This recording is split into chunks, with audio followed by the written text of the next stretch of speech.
all of us are required to make any number of value judgments every day of our lives.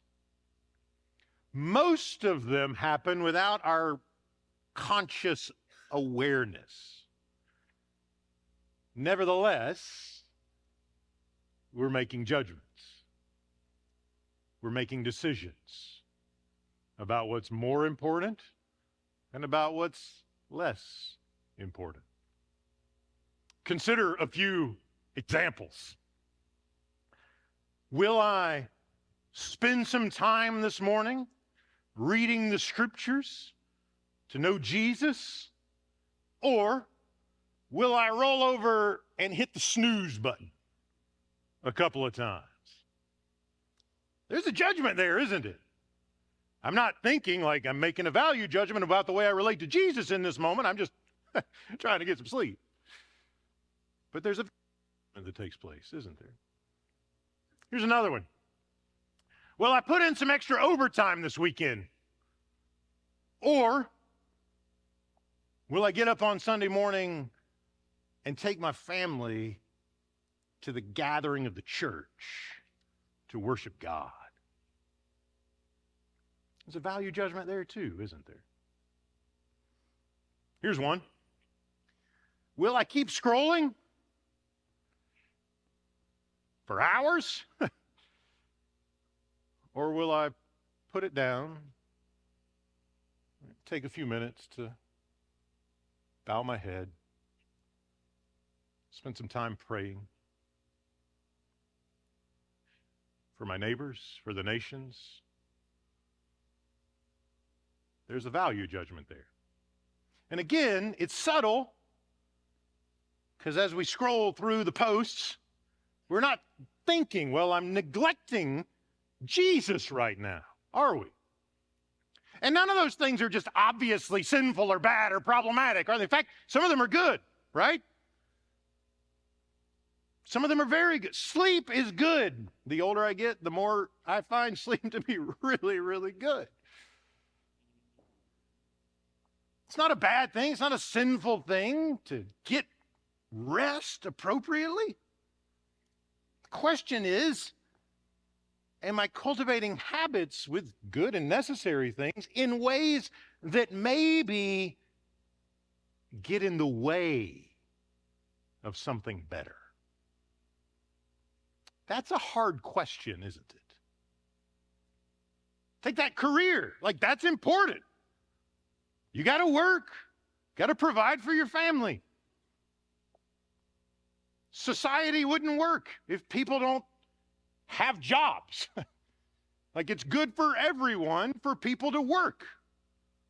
And oftentimes people give themselves to a vocation, and God uses that in stunning ways for everybody's good. Nevertheless, it's possible for a good thing to get in the way of something better if our habits are misaligned and our desires are out of order. I'm not going to say social media is a good thing, but it's not like obviously a violation of the 10 Commandments or something, right? Again, it's this mundane thing that carries potential to get in the way of something better if it's not used well.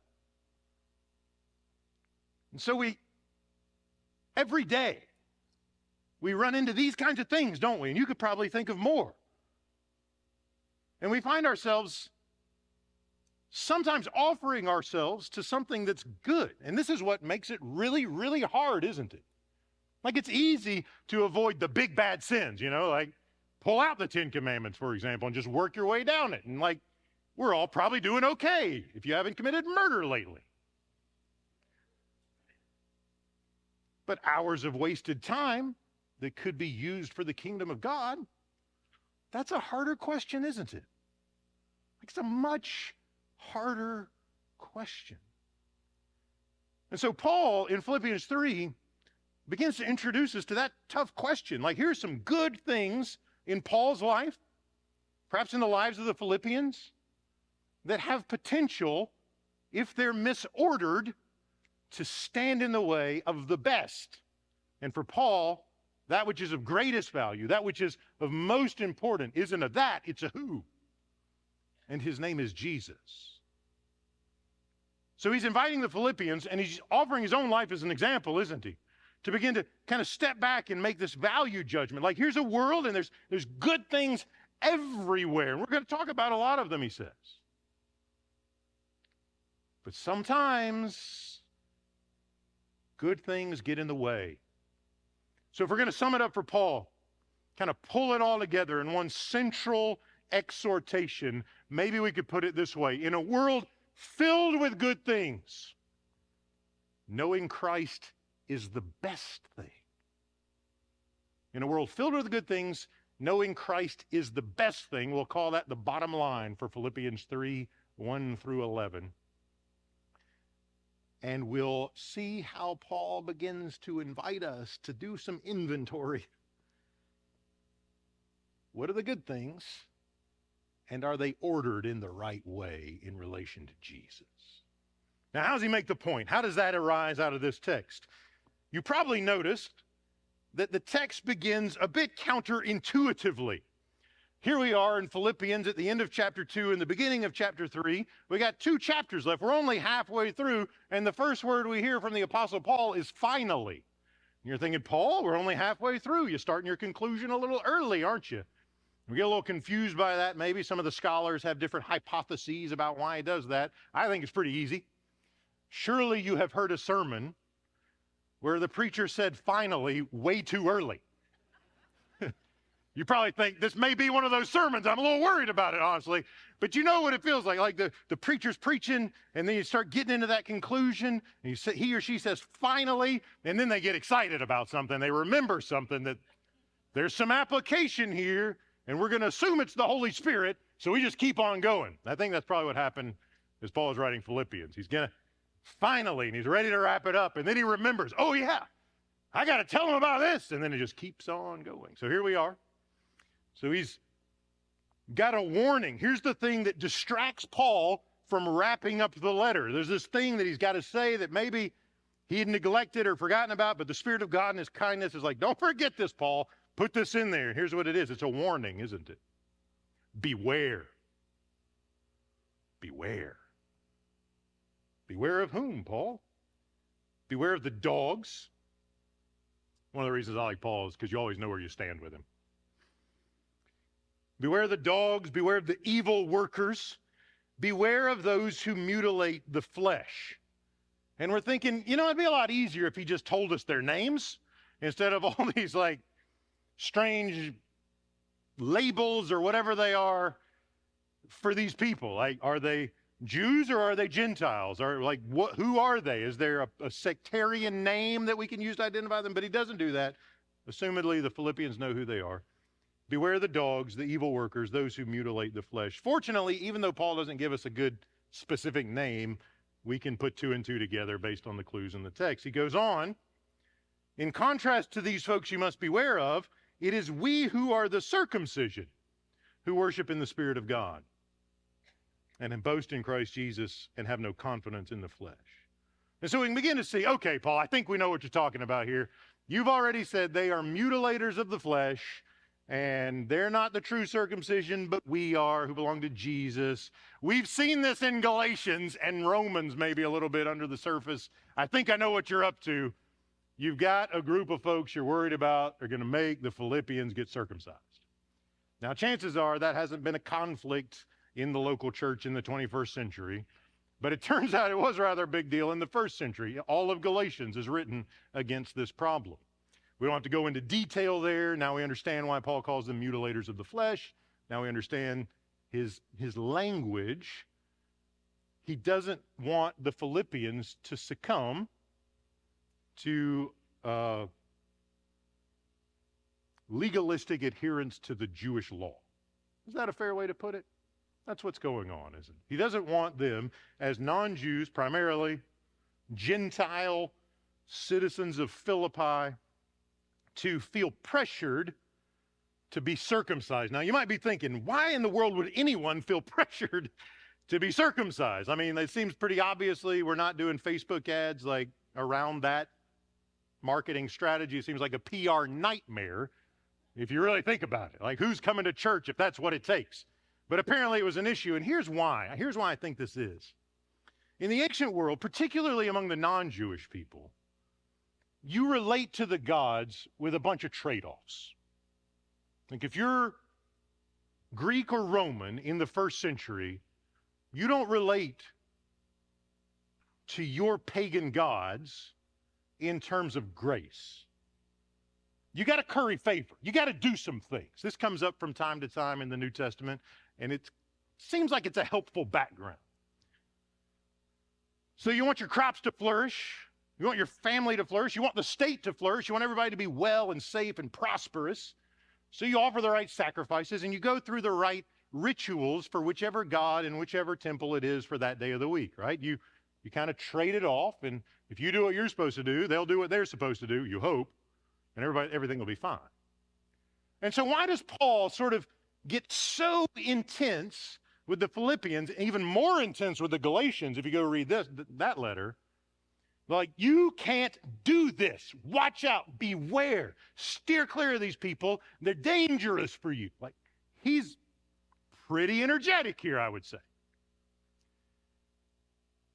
Paul is afraid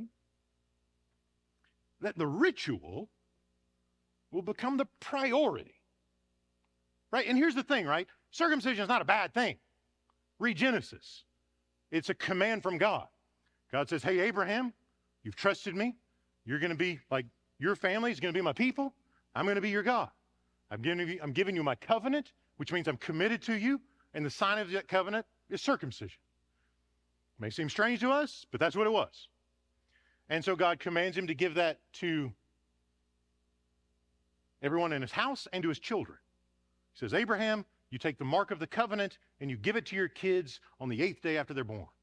That, as an aside, is why we are committed to giving our children the mark of the covenant in baptism soon after they're born.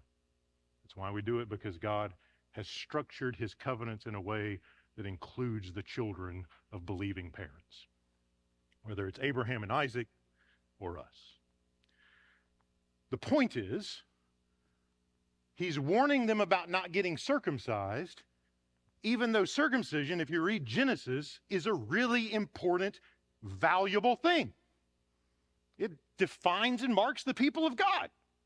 It's a commandment from God. It's good. It's a good thing. And Paul says, don't you dare.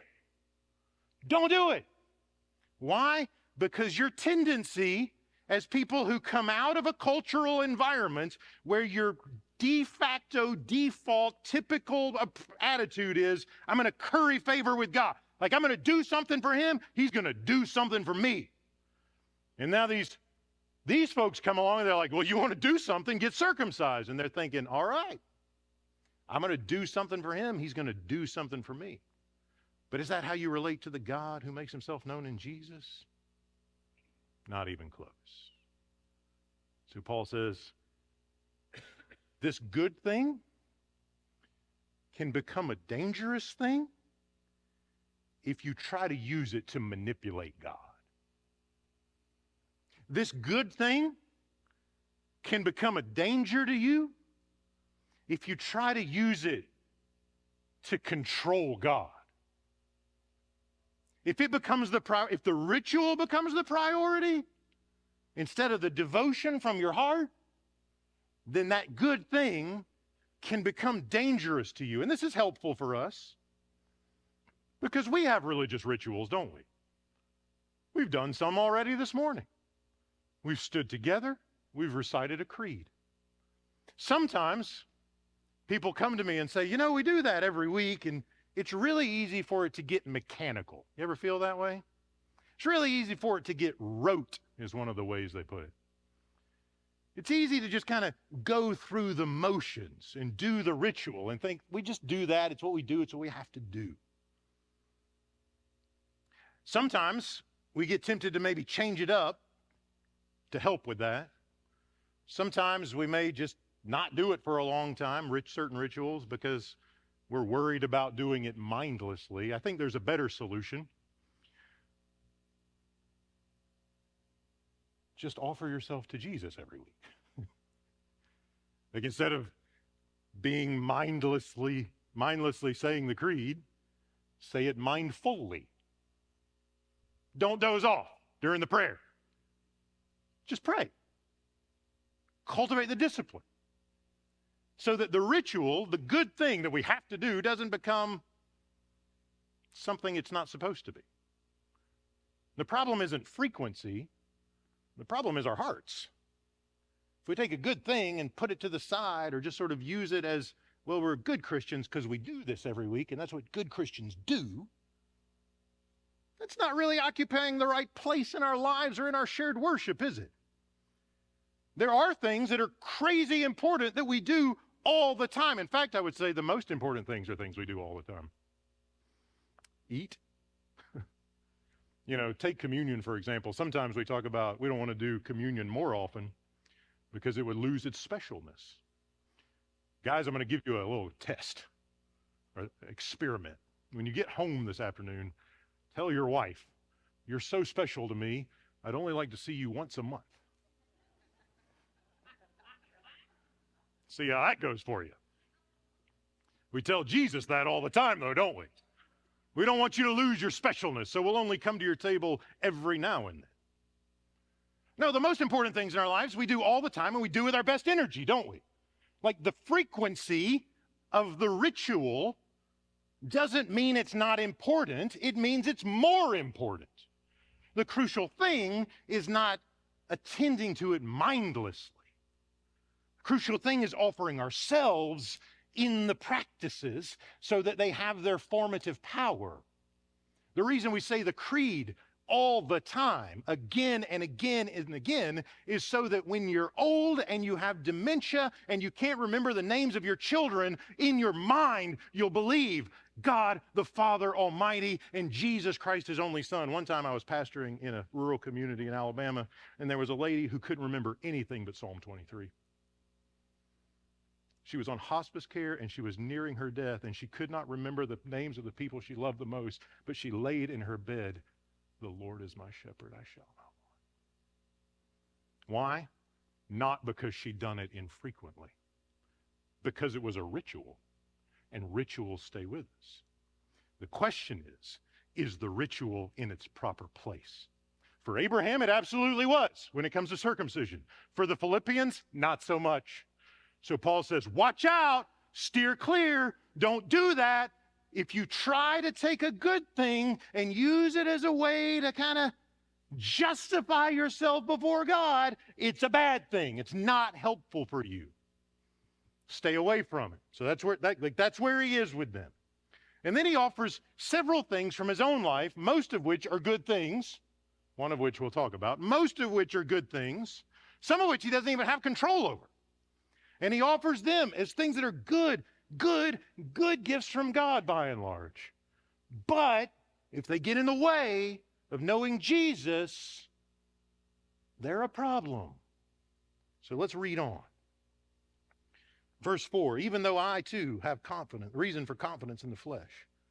If anyone has reason to be confident in the flesh, and he's talking about these things we do, these confidence in the flesh is these rituals we do that we might use as a reason for God to give us favor, confident before God. He says, if you got reasons, I got better reasons. You may know people like that. Circumcised on the 8th day, a member of the people of Israel, of the tribe of Benjamin, a Hebrew born of Hebrews. Those are the things that are outside Paul's control, right? And they're all good things, right? Nobody's going to say it's bad to be from Israel. We're not anti-Semites. I hope not. We better not be. If we are, repent. But that's a good thing. Like that's his national identity. It's a part of God's covenant people from the people of Israel. He goes on. Not only am I from Israel, I was circumcised on the 8th day. That's the first one. Did Paul have any say in that? No, he was 8 days old. Is it a good thing? Yes, it's a good thing. It's a commandment that God gave Abraham and to his family. Is Paul in control of it? No, but is there potential for it to be disordered? Get to that in a second. So he's circumcised. That's a covenant sign. It's a good thing. He's a member of the people of Israel. That's his national identity. That's a good thing. He's a member of the tribe of Benjamin. Here's his tribal, familial identity. Again, good thing. Good thing. And he's like, I'm a Hebrew born of Hebrews. There's this ethnicity piece there, right? And all of it's good. Like, he's not confessing egregious sins here, is he? This is his identity. It's like he can't change any of this. He can't change his ethnicity. It's a good gift from God. But if he begins to take pride in his ethnicity, we're better than you. Not everyone says it out loud, but you get the idea. If you're from here, you're better. If you're from here, they owe us something. If you're one of us, God looks on us with favor that he doesn't offer anyone else. If you're outside, too bad. Right? Good things misused in the wrong place, big problem. He goes on. Here are the things he can control. You've got all the ethnic and tribal identities. And then he goes on. As to the law, a Pharisee. So that's kind of a political sect that he's a part of, right? And he seems to be, he puts it out there as a good thing. Now that's a little weird for us because we tend to think the Pharisees are the bad guys of the New Testament. If you read the Gospels, they're always trying to get Jesus. But Paul's holding this out as like the Pharisees are the ones who love God's law and they go overboard to try to honor God's law. And he holds that out like this is his resume. It's a good thing. As the law of Pharisee, here's the one I got questions about, but he holds it out there as a gain in the past. As to zeal, a persecutor of the church. You want to know how much I care about the God of Abraham, Isaac, and Jacob? If somebody is going to mess with my family's religion, I'm taking them out. That's where he is. That's his zeal. And then he says, another one that's confusing to many of us, as to righteousness under the law, blameless. I don't know if I were to say, how many of you are righteous under the law? Most of us would not want to raise our hands to that. Is Paul saying he's never sinned? Like, what's going on here? But that's not what he's saying. The law assumes we're sinners. We know that the law assumes we're sinners because it says things like, when you sin, right? When you sin like this, offer this sacrifice. When you sin like this, offer that other sacrifice. When you sin in this way, here's another sacrifice. And it goes on and on and on. The law assumes we're sinners. Is Paul saying he's never sinned? No, he's saying he's not blamable. He's not culpable because he's offered the appropriate sacrifice to atone for sin that the law calls for, right? The point he's making is that he is rigorously devoted to God's law. From where he's from, that's a good thing. He's not saying, I shouldn't have been. It's a good thing. The problem arises when you take good things and set them next to Jesus and choose the other things instead of him. And that's where this thing goes. Verse 7, whatever gains I had, these I've come to regard as loss because of Christ. I got all these gains, good things, reputable things. I'm from the right tribe. We had the first king of Israel came from our tribe. Take that. From the right people, Abraham's family, God's people. He's proud. Like, there are people who are proud of that. But Paul says, in a world full of good things, in a nation full of good things, if those things draw my heart away from Jesus, that's a problem. It's dangerous. So he says to the Philippians, he says to us, don't go there. These are things that have value. Your career has value. I hope mine does. Appropriate rhythms of work and rest and relaxation, all that has value. different kinds of entertainment, relationships. All of that has value. They're good. They're good things.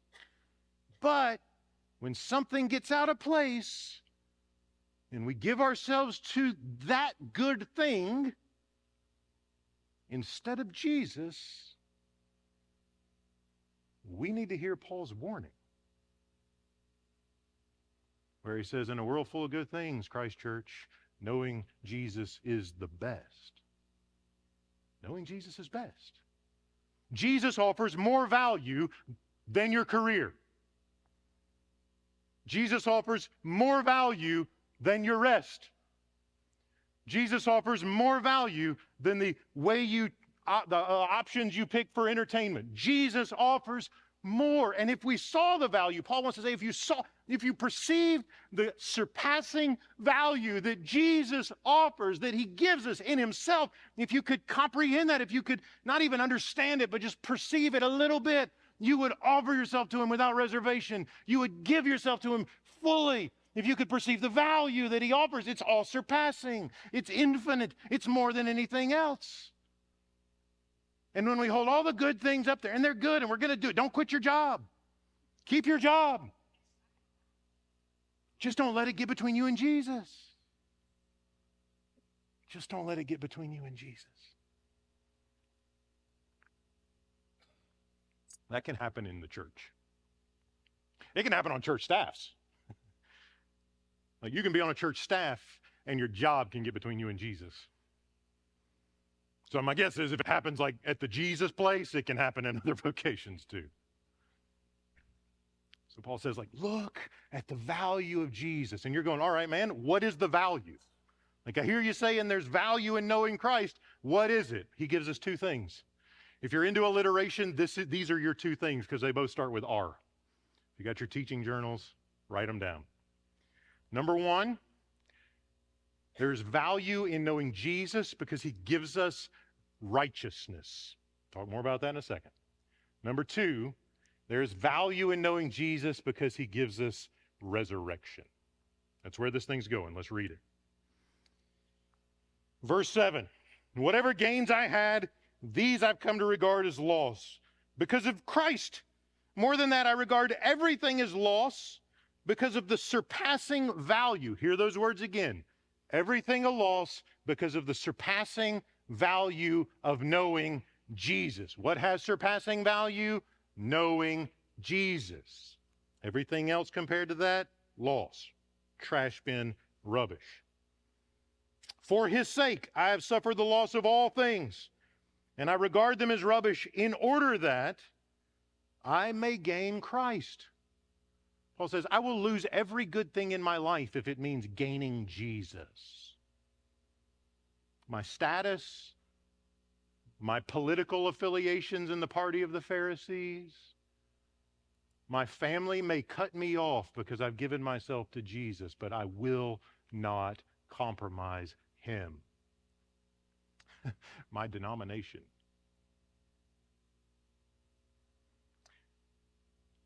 Nothing stands in between us and Jesus because he is the one who is in himself all surpassing value. He goes on. For his sake, I've suffered the loss of all things. All things. And I'm inclined to ask, like, what have we lost for him? I'm inclined to suffer the loss of all things. For his sake, I've suffered the loss of all things, and I regard them as rubbish in order that I may gain Christ and be found in him, not having a righteousness of my own that comes from the law. So there's the first one. But one that comes through faith in Christ. The righteousness from God based on faith. So the gift of righteousness. And then he goes on, I want to know Christ and the power of his resurrection. There's the second one. So let's talk about the first one. When Paul talks about being given righteousness, what does that mean? It's a big deal. It comes up in some letters a lot, not a ton in Philippians, but it's here. In Romans, the word that he's using here actually comes up in the Greek text more than 70 times. We don't always catch that in our English because we use different words to render the English. But there's one word in Greek, sometimes it gets translated with righteous or right. Like the root word is right, and whatever else may come off of that.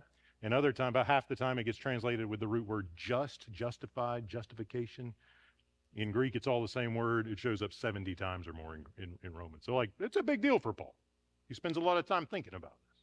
Comes up a lot in Galatians. Like, what's he talking about when he talks about how I get this righteousness? Here's how he understands it. Got to roll back all the way to Deuteronomy. Deuteronomy 25, verse 1, where you get introduced to a Hebrew law court. Anybody ever been to a Hebrew law court before? Didn't think so. Here's what it looks like. Suppose two persons have a dispute, enter into litigation. So that's the law court setting. And the judges decide between them, declaring one to be in the right and the other to be in the wrong. So that's the basic setup. It's a lot different than American courts, right? We got judges, juries, lawyers on both sides, defendants, complainants, prosecutors, bailiffs, the gallery. Like, we got all of it, right? Much more simpler here. Witnesses. They've got a judge. They've got a complainant. They've got a defendant. And there may be some witnesses that show up at some point, right? Much simpler process. Probably didn't take as long. So what happens? Let's say your name is Ezekiel and you live next door to Abraham. And Abraham's cow gets in your field, wanders up by your house and starts munching on the veggies in your garden.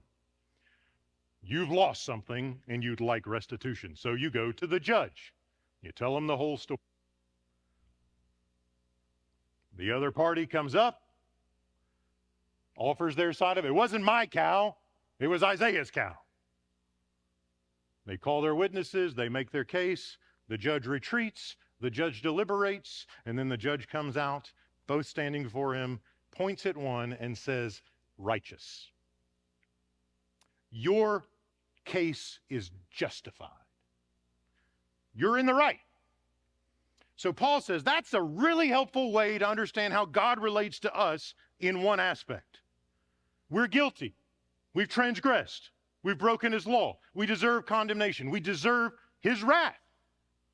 His consistent, just opposition to everything that seeks to destroy his good creation.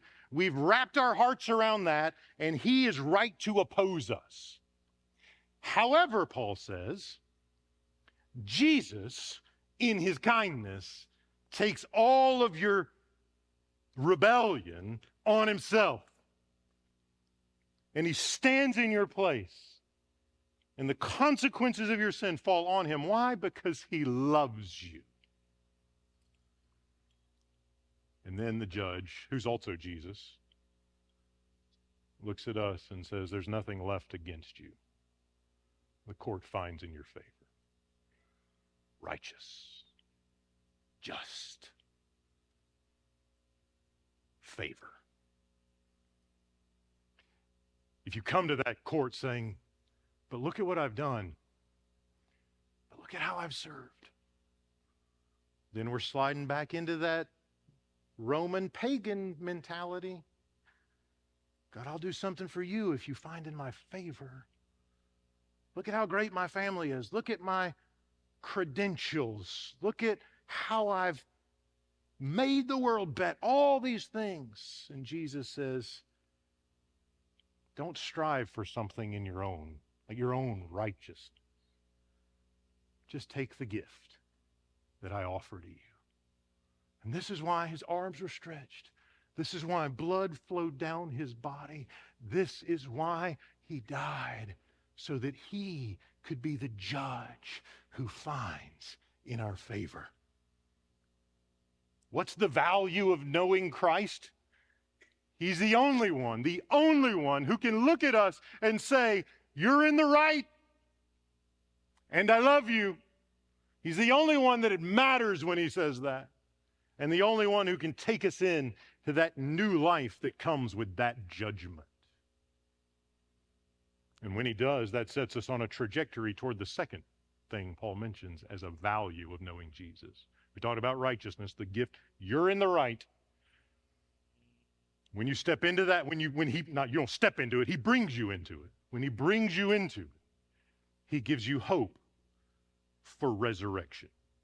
Now, this is one, believe it or not, I go to churches sometimes, and there's a lot of confusion about what I'm like, what do you mean when you talk about resurrection of the body? And it's surprising to me because we literally say we believe in it every Sunday.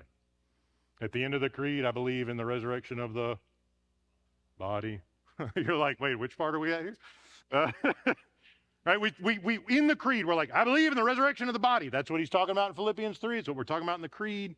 It's all over the Bible. It's there. So what's happening here? Paul is articulating a doctrine, a teaching that says when Jesus comes back, and he fills this out big time in 1 Corinthians 15, if you want to read more about it, Romans 8, all over like 1 Thessalonians 4. When Jesus comes back, dead Christians are going to be raised bodily from the dead. Not like zombie apocalypse style. That's not what we're talking about here. So don't get those ideas. We think that's what the Corinthians were thinking, a lot of us. And that's why Paul had to straighten them out. Like just dead bodies, nasty all over the place. But that's not what he thinks. He's talking about in the same way that Jesus died and came out of the tomb bodily and glorified, he'll never die again. He's got those scars, but he's been healed. Same body, new life. He's glorified. He's incorruptible. He can never die again. He's defeated death. He didn't just come back from the dead. One guy I like to read says he went through he went through death and out the other side. Different kind of idea, isn't it? Jesus was raised bodily from the dead. He's still raised bodily from the dead to this very day. And that'll be the way, it'll be that way forever. And when he comes back, he's going to take that reality that's true of him and make it true of us. Whatever's true of Jesus, if he's said you're in the right and you belong to me, you're part of my covenant, whatever's true of Jesus is also true of you or will be true of you when he returns. So Paul believes, he's already said earlier in Philippians, if he dies at the hands of the Romans, he expects to be with Jesus. That's what we mean when we talk about people dying and going to heaven, all right? Paul says, if I depart, if I die, I'll be with Christ, which is far better. And I imagine being close to Jesus is far better than being in a Roman prison. Fair enough. But that's not the end of the story in Philippians. Paul's just like, I'm there, I'm safe, I'm with Jesus, it's good. And then something else happens. He's going to come back. And when he comes back, he's going to raise his people from the dead. Philippians at the end of chapter 3, Paul says he's going to take humble bodies, these dying bodies, and he's going to transform them to be like his glorious body. So whatever's true of him, glorious resurrection body, is going to be true of you. So take a look at it. No, I'm serious. Like, take a look at it. It's frail. It's breakable. It's damageable. It may have cancer or some other problem. When Jesus comes back, it will be glorified. That's what we mean when we say, I believe in the resurrection of the body. Now, let me put a little flesh on it for you. I shared, I think, a couple of weeks ago about how my dad passed away when I was 10 years old. He was 35. Cardiac arrest. The doctors told us if the paramedics had been there, it wouldn't have mattered. His brain just stopped telling his heart to beat. Nothing you can do about that. We went to the funeral. He's buried in Huntsville, Alabama. Many times, I have thought how I would love to be walking through that cemetery in Huntsville, Alabama on the day Jesus comes back. Why? So that I could be there on the day my dad is raised from the dead. I was there the day they buried him. I would love to be there the day that he's raised. Try to imagine what it would be like. Maybe you can think of one of your parents or someone else you love, who you long to see their face again in the presence of Christ. Imagine as the archangel calls and the trumpets sound the earth would shake and the sod would begin to crumble and break. I think there's probably going to be earthworms coming around because they're in there, right? They're in there. Bugs. And the ground just recedes. You know those concrete vaults that they put the casket in? Ominous, dark, cold death boxes. It's going to disintegrate when that trumpet sounds. You know those bolts on the casket when you're at a funeral and they close the lid and they boom, feel so final and it hurts so bad. They will come loose at the voice of Jesus. And as 1 Thessalonians 4 says, the dead in Christ will rise.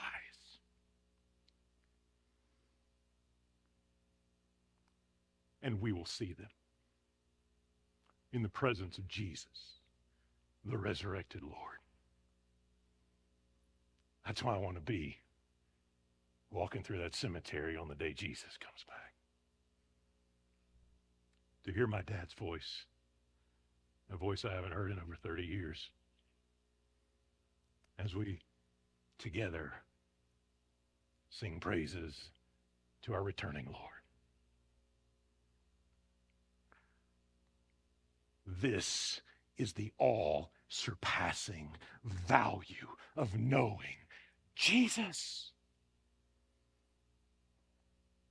The gift of his perfect love, his righteousness, all of his goodness, all of his sufficiency, all of his beauty, all of his glory, all of his perfections, all of his kindness, all of his mercy, all of his grace. In a moment, you're in the right. The penalty is gone. I love you. You're mine. And now we're on a path to the day when even the grave will retreat at the sound of my voice. Even death will be fully and finally eradicated, fully and finally and visibly defeated. This, Paul says, is the all-surpassing value of knowing Jesus. So suffering, bring it on. It pales in comparison to that, he says. If I have to die with him, I'll die with him. If I take my life to the mission field and plant churches and preach the gospel and die in a Roman prison, so be it, because Jesus is worth more. Jesus is always worth more. Always. The church will experience upheaval. The church will have to make sacrifices. The church will have to make decisions about where we're going to put energy and how we're going to conduct ourselves. Always, always, always. Only Jesus. Eyes on Jesus. Because knowing Jesus is all surpassing in its value. And there are good things all around. There are good things all around. You're going to go home and do good things. You're going to get up tomorrow, you're going to do good things. And in each moment, the question is there. Is this going to be in the right order? Compared to Jesus. Is everything in its right place compared to him? And that really just leaves us with one question, doesn't it? What would change in my life if I see Christ as having supreme value? What changes from today to tomorrow? What changes about the way I speak to people? What changes about the way I relate to my colleagues or my family? What changes about the way I choose to minister alongside other believers? Like, what changes about the way I conduct myself at my job? What changes about the tone, about the way I talk to my kids? What changes? Do I roll over and love the pillow more than him? Or do I run to the one who is of all surpassing value? What changes in my life and yours if Jesus and knowing him is the best thing? What changes?